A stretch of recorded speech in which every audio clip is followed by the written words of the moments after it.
when distress and anguish comes upon you, then they will call upon me, and I will not answer.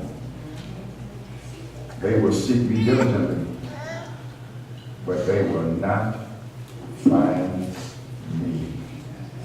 For the time that we share together, my brothers and sisters, I want to talk in continuation of this series, warning against turning away from wisdom. Before I get into the text, I need to go back a few verses prior to these verses. As you remember, we talked about wisdom as being a female gender, but symbolically of Christ. Symbolically of Christ. Even though wisdom is talking, but it's really Christ. I'm going to say it again. Even though wisdom is talking, it's really Christ. And I want you to hear me, if you ever hear me again, I need you to hear me for the rest of these all the way to 33, about what can happen when we don't obey wisdom. Watch verse 20. I got to go to 25. Let me go to 25. I'm going to go to 25. Then I'll walk into 26. He says, because you disdain all my counsel and would have none of my rebuke. In other words, he's saying, when you neglect my counsel, when you neglect my advice, and go on your own and do what you feel you ought to do, guess what I'm saying? You feel what you want to do and neglect what God is saying. He said, then you don't even hear to my rebuke. You don't hear to my correction. I'm trying to correct you, make you better, make you stronger, make you a better servant, but you neglect to hear what I'm saying, and you turn your ear as a deaf ear to my rebuke. Let's go to 26. This is what will happen when we do this. Hear me, church. I'm not going to holler, but I ain't going to teach. God told me to teach this. I don't need you to be emotional. I need you to teach. Amen? Amen. I'm serious. I can be. Watch 26. Touching all this in 25. He says, I also will laugh at your calamity. I will laugh at your destruction. Now, I asked the text a question. I asked this question. I said, God, are you literally talking about laughing? He's not literally talking about laughing, y'all. He's talking about he will not lend a hand because you did not obey. In essence, he said, I'm going to tie my hands in your calamity. I'm going to turn myself away from you. I gave you a chance. You neglected to hear me. Watch this. Watch this. Don't be like Israel. Because Israel, God gave Israel time after time after time after time. But Israel refused to hear what thus said the Lord.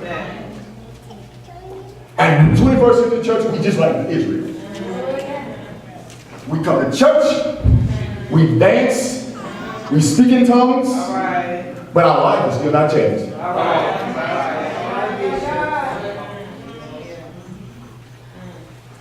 We're like a dancing, we can praise him of being just who we are and where we are in Christ. But God wants us to be better. God wants us to be stronger. Makes no sense to come to church and you're going to still be the same when you leave the church. Watch this. Watch the rest of verse 26. He said, watch it. He said, I will mock.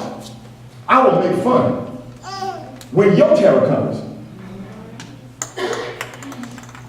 Because watch it. If you look at verses prior, because when the wisdom and Christ were talking, they turned a deaf ear and they started to mock the wisdom and Christ. And the words of wisdom, they begin to make fun of it. So what goes around, come on, talk to me something. So what he's saying here, Solomon is saying, he said, well, you did that. So the same thing's going to come back to you. Mock in terror, in misfortunes, in disaster. I'm not going to pay you no attention. God's still holy, y'all. Oh, well, somebody say something crazy. Think something crazy. God is still holy. And God is still patient. But what he did with Israel, he's going to do with the church. He gave Israel time after time, while they were in the wilderness. He gave them instructions what to do, but Israel turned a deaf ear and they died in the wilderness. Sad died in the church and no know Christ. It's more than dancing, y'all. It's more than dancing. It's more than speaking in tongues. We got to live this thing. We got to live this thing 24/7. It's so, our walk with God is more serious now than it ever has been in the past. And what he said, God will not have any more compassion on you. No more pity. No more of that. God, because of God, is just he got tired. As you get tired, God gets tired. He got tired and he didn't have no mercy and none of that. It left.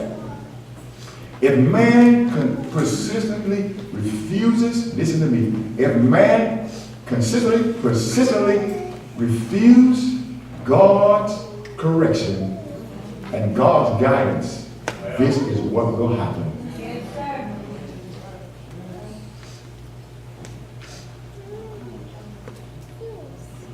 Watch 27. I won't be long, but I'm going to tell you what God told me to tell you.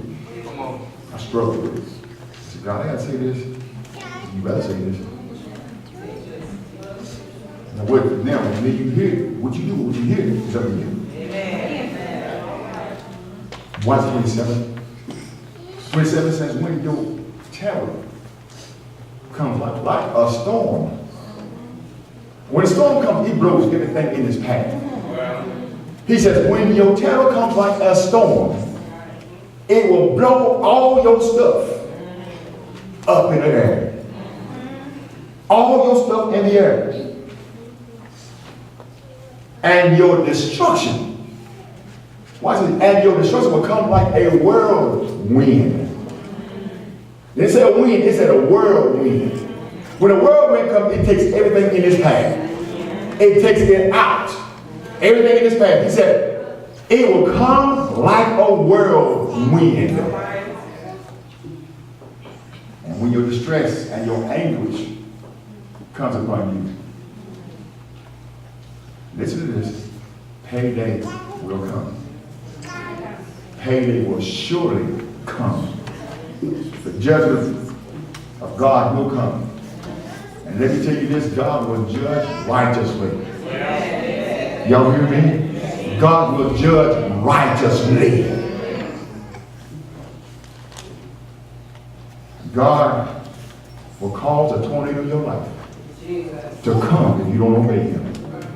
God will cause a tornado to come in your life that will destroy everything, will mess up everything in your life, my life. If we, you hear me? I'm talking about me too. If we do not obey God's advice, God's instructions, this will happen. It will come like a tornado. Tear up everything. Everything. I'm almost through for real. Watch. This is, I really want to get to this right here. I want to get to 28. I want to get to 28. Watch what 28 says. Then they will call on me. Now, watch this. Prior to 28, all this he's talking about. And now in 28, they're going to cry to God when everything's turned up. Everything in their life is chaotic, everything is messed up, everything's been destroyed, but now they're going to come to Christ. He says this, he says, now they will call on me, but I will not answer. They will call on me, and I will not answer. Why would we come to God after he's going to give us warning after warning, and stuff has happened in our life, and then we will come? We need to come to God before all this happens. It's sad when you go to God, and you cry out to him and he don't answer. Not only does he not answer, watch what he said. He said, you seek me diligently. You will watch me earnestly. Why do we wait till calamities happen before we go to God? We are creatures of habit. I hope y'all can see it, man. We are creatures of habit. If anything breaks our habit, we fall apart. We need to get in a habit of going to God when things are going well. So when things are going bad, we don't fall apart and lose it because God is always going to be there. But God is not going to be there when we don't do what's right.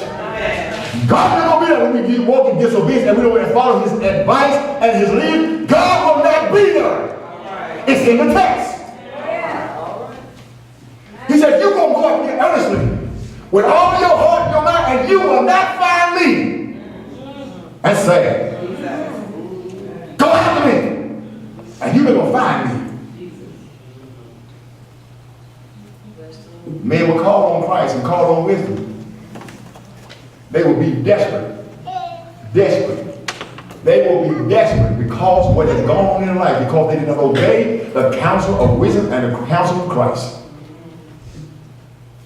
They will be desperate to find wisdom and to find Christ. But they won't be able to do it because he won't be nowhere to be found. They will realize it's too late. That's bad to hear. It's too late. They will hear it's too late. The light of rejection and the light of denial, because Christ will deny us because we denied him. This is what gives an urgency that we need to appeal to what the Word of God says. We must do what he said do. There's a poem I got right here. Then I'm going to go to Jeremiah 11 and 10 and 11. This little poem, I don't know who the writer was. Doesn't say. It said unknown. Be in time. If in sin, you long wait. You may find no open gate, and your cry to be just too late. Be in time. Be in time. Jeremiah chapter 11, and I'm closing. Jeremiah 11, verse 10 and verse 11.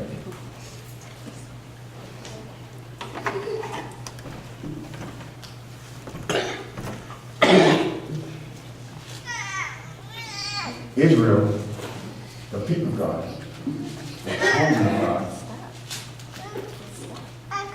turned their back on God. And watch what God did to them in verse number 10 of Jeremiah 11. They have turned back to iniquity. They have turned back to sin of their forefathers who refused to hear my word.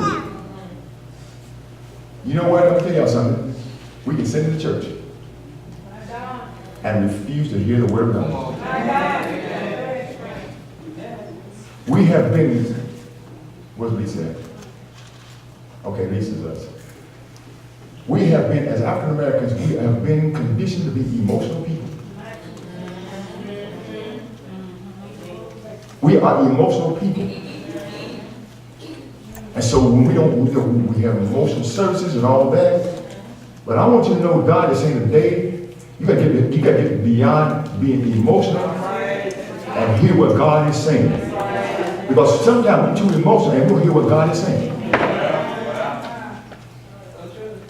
And then when we come through some things and we misfire spiritually, and then we ask the question, were you listening? These people here, God's chosen people, Israel, was sitting in church. Let's do it like this. Was sitting in church on Sunday morning like we are. In church, and Moses, the preacher, is preaching the word of God. They come from God, and they sit in the church with a deaf ear. He said, they will not hear, they did not hear me. They refuse to hear my word. This is God talking right here. This is God talking right here in verse number 10. They refuse to hear my word. Didn't say where he said words. They have gone after other gods. Who's first in your life? Who's first in your life? What is first in your life? What is first in your life? I'm going to give you a moment to think about it. Who is first in your life? What is first in your life? Okay, let's do the analysis. Is it your job?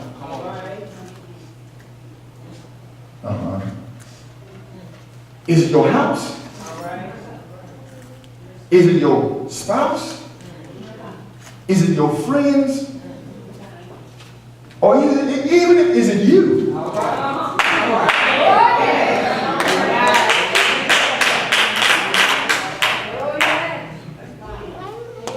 You and I can be our worst enemy. You and I can be our worst enemy. It's the enemy that's in me.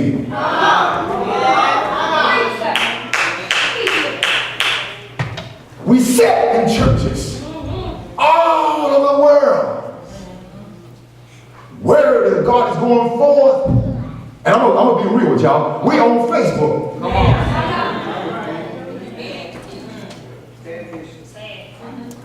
I seen some of y'all. Don't let me call you out. Come on.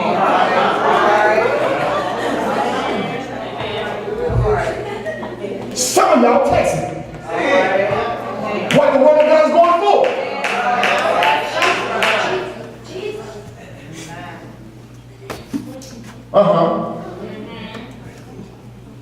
And even some of y'all didn't go into FaceTime. Yeah. While your face should be in the Bible. God is serious about our walk with Him. We're in the last and evil days. Too much stupid stuff is going on in the world.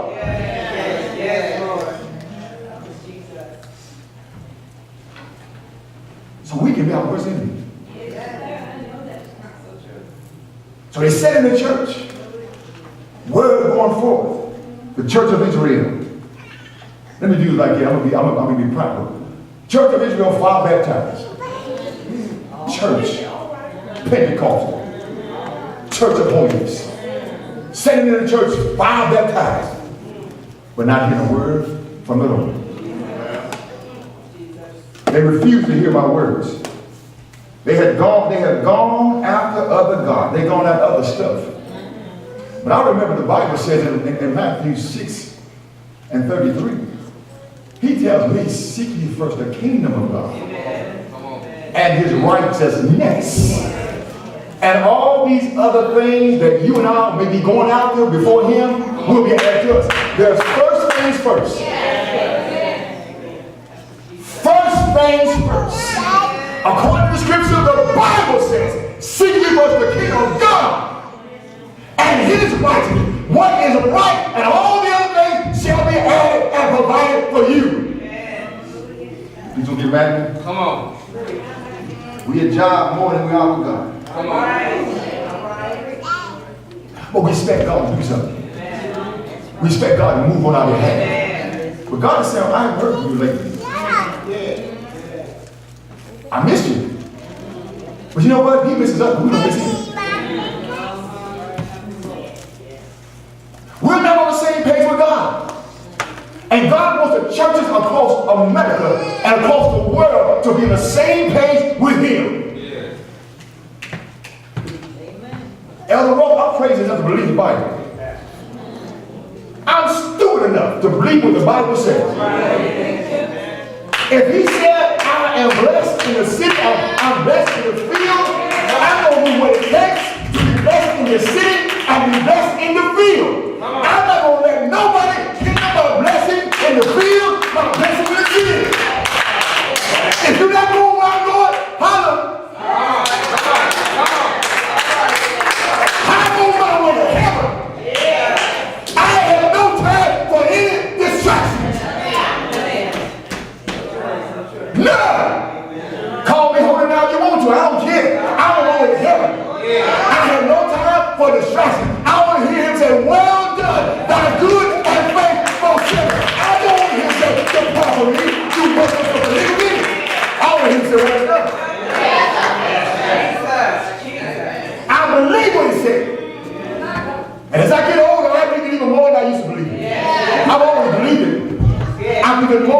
I get older, and the longer I'm in God, I believe even more. And I'm telling you, there is no shortcuts to your blessing. Come on. All right. Let me explain what I just said. There are no shortcuts to your blessing. Because what we do when the Bible says go this, it means this. But what we do, we go like this, and we'll go to something else. All right. And then we expect God to move on our behalf in His totality, it ain't gonna happen. All right. Excuse my grandma. It's not gonna happen. All right. If God said A, B, and C, He means A, B, and C. He does not just mean A.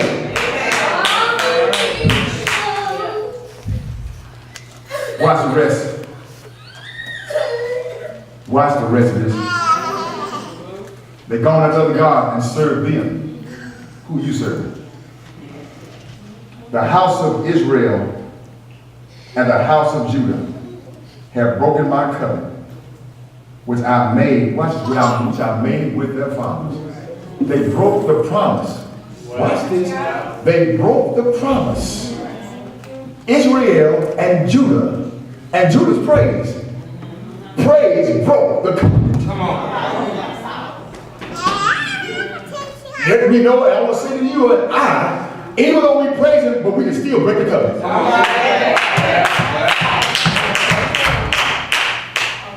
We still can break the covenant. Judah broke the covenant. The promise that God promised them, they broke the covenant. Verse 11. Therefore, thus said the Lord, behold, see, look, I will surely bring calamity on them which they will not be able to what? You ain't gonna get away. Come on.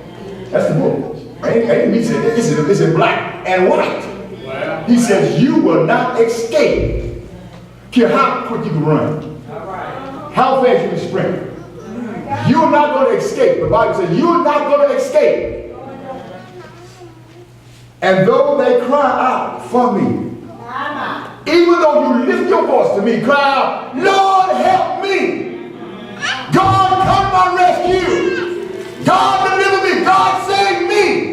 Watch what it says. I will not listen to these. A wasted energy and a wasted life. As I'm closing, because God is through. Who is first in your life?